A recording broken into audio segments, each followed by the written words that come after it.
እንቁላል አንድ እንቁላል 150 ብር ገብቶ እንዴት ትጾማለህ? የኢትዮጵያ ሕዝብ ኖ ፉድ ኖ ፋስቲንግ ጥያቄ ነው የምጠይቀው። አሁንም አትበሳጭ። ኦርቶዶክስ ምናምን ትባል ጴንጤ ምናምን ሙስሊሙ አትበሳጭ፣ እየጠየኩ ነው። ለምን ትጾማለህ?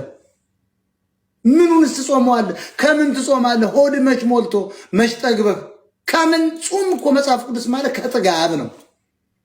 ከሞላ ከተትረፈረፈ ነገር ጾም ነው። አካልክን አድክም ነው። ደክመሃል እኮ የኢትዮጵያ ሕዝብ በተለይ አማራ 35 ኪሎ ሜትር ቤተክርስቲያን ደክመሃል ወገኔ። ጾም የለም። ልብላስ ብትል ከየት ይመጣል? ጎመን እኮ የለም። በዚህ ሀገር ደግሞ ጎመን አንደኛ ምግብ ነው። እኛ ጋር ደግሞ በካራት እየመታን ያደገ ለካ ጎመን አንደኛ ምግብ ነበረች። አባታችን ሲበላ እንስቅ ነበር። ገርገብ ያለችዋን ቀንበጧን ገርገብ እችን አሳጥቦ ከላይ ቀንበጧን ይበላል። አረንጓዴው በጨው ጥብጥብ እያለ ምንድን ሰው የሚያል ለካ ጥቅም ነበሩ። 100 ምናምን ዓመት ኖረ። ወንድሜ አስረግጬ እኮ እየነገርኩ ነው።